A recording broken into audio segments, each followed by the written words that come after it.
కంటైనర్లు పోతున్నాయంట, సామాన్లన్నీ సర్దేసుకొని ప్యాకప్ మళ్ళీ బెంగళూరుకో ఇంకెక్కడికో అని చెప్పని. అంటే ముందుగానే తెలిసింది వాళ్ళకి, కానీ ఇప్పటి వరకు మోసపూరితమైన మాటలతో ఎగ్జిట్ పోల్స్ లో కూడా పిచ్చి పిచ్చిగా ప్రజలను మోసం చేయాలని చూశారు.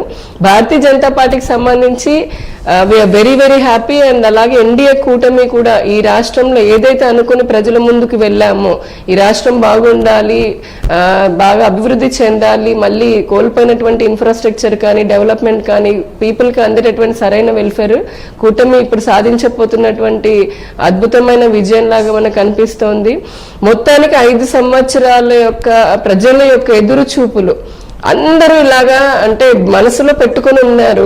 మే 13 పొద్దున్న నుంచి ఏ విధంగా అయితే దూకుడుగా ఓటింగ్ కి వెళ్ళి వేశారు, ఇప్పుడు రిజల్ట్స్ కూడా అంతే దూకుడుగా వస్తున్నాయి. వైసీపీ పార్టీ హోదాలో కూడా చిన్న ఒక అనౌన్స్మెంట్ అండి. చంద్రబాబు నాయుడు గారి ఇంటి దగ్గరికి పోలీసు ఉన్నతాధికారులు భారీ బందోబస్తు చేస్తున్నారు, ప్రోటోకాల్ నిబంధనలను పర్యవేక్షిస్తున్నారు. ఎందుకంటే ఆల్రెడీ ఆయన ప్రతిపక్ష నేత, ఇప్పుడు వస్తున్న సీట్ల లీడ్ ఇవన్నీ చూసుకుని అధికారులు అవసరమైన ఏర్పాటు చేస్తున్నారు. ఎందుకంటే కాబోయే ముఖ్యమంత్రి కాబట్టి ఈ జనం తాకిడి ఉంటుంది, అభిమానులు తాకిడి ఉంటుంది, అన్ని పార్టీల నుంచి కార్యకర్తలు అభిమానులు వచ్చే అవకాశం ఉంటుంది. కాబట్టి అవసరమైన బందోబస్తు భద్రత అన్ని ఏర్పాటు చేస్తారు. ఆల్రెడీ ఆయన జెడ్ప్లస్ కేటగిరీలో ఉన్నారు కాబట్టి చాలా కేర్ఫుల్గా ఉంటారు. మరోవైపు పిఠాపురంలో పవన్ కళ్యాణ్ తీసుకున్న అక్కడ ఇంటి దగ్గర భారీ ఎత్తున సంబరాలు జరుగుతూ ఉన్నాయి. పిఠాపురంలో ఆయన ఇప్పటికే దాదాపు 30,000 ఆధిక్యంలోకి వెళ్ళినట్టుగా ఉంది. పైగా వైసీపీతో పోటాపోటీగా జనసేన సీట్లు సాధిస్తోంది. 175 స్థానాల్లో పోటీ చేసిన వైసీపీ 20 స్థానాల్లో ఆధిక్యంలో ఉంటే 21 స్థానాల్లోనే పోటీ చేసిన జనసేన ఇప్పటికే 15-16 స్థానాల్లో ఆధిక్యతలో ఉంది.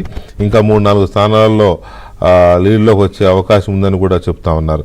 సో ఒకసారి రాయపాటి అరుణ అధికార ప్రతినిధి జనసేన వారితో కూడా మాట్లాడదాం. అరుణ గారు నమస్తే.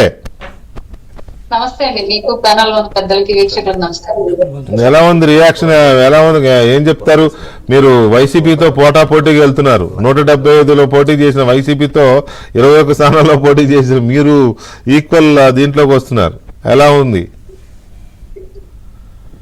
ఇవాళ 5 ఏళ్లుగా ఆంధ్ర రాష్ట్ర ప్రజలు పడినటువంటి ఒక నరకాసుర పాలనకి 10 ఏళ్లుగా మేము పార్టీని నడపడంలో కానివ్వండి, పవన్ కళ్యాణ్ గారి పార్టీని నిలబెట్టడంలో కానివ్వండి పడిన కష్టానికి ఈ రోజు, అలాగే ఆంధ్రప్రదేశ్ ప్రజలు ఎదురు చూస్తున్నటువంటి అభివృద్ధి ఫలాలను అందుకోవడానికి ఇన్నాళ్ళు ఎదురు చూపులు ఈ రోజు ఫలిస్తున్నట్టుగా అనిపించింది మాకైతే.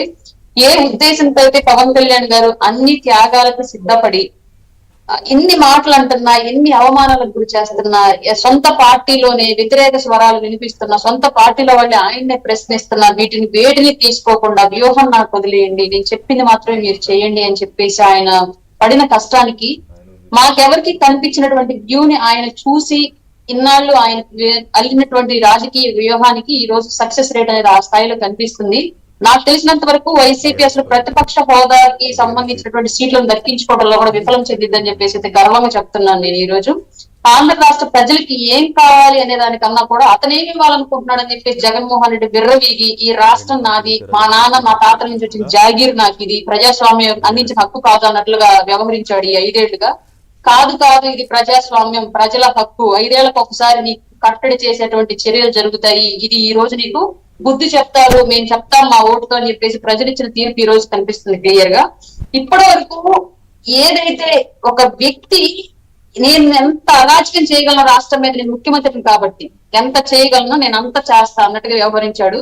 దానికి ప్రతిఫలంగా ప్రతిపక్షాలు ప్రజల మద్దతును కూడగట్టుకొని నిన్నేం చేయగలమో మేము చేసి చూపిస్తాం చూడండి అన్నట్లుగా ఇవాళ రిజల్ట్ చూపిస్తున్నారు. చెప్పండి అరుణ, మీరు చెప్పండి అమ్మా.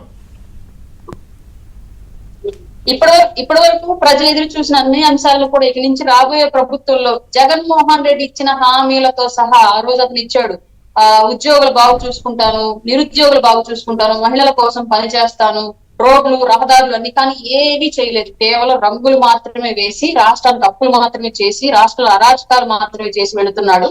ఖచ్చితంగా మేము ఎప్పుడు చెప్తూ ఉంటారు కళ్యాణ్ గారు, hello AP by by YCP అనేది. ఇవాళ క్లియర్ గా వైసీపీకి బై బై చెప్తున్నాం. రానున్న రోజుల్లో ఆంధ్ర రాష్ట్ర రాజకీయ ముఖ్యతలో వైసీపీ పార్టీ అనేది కూడా ఉండకుండా వెళ్ళిపోతుందని చెప్పేసి మేము ఆశిస్తున్నాం. అరుణ గారు, ఇక ఈ ఎలక్షన్ లో మనకి సరే చంద్రబాబు నాయుడు గారు, అలాగే బుచ్చే చౌదరి గారు, పొంగనూరు రామచంద్రారెడ్డి గారు, పెద్దిరెడ్డి రామచంద్రారెడ్డి గారు, అలాగే జగన్మోహన్ రెడ్డి గారు, ఇలాంటి వాళ్ళు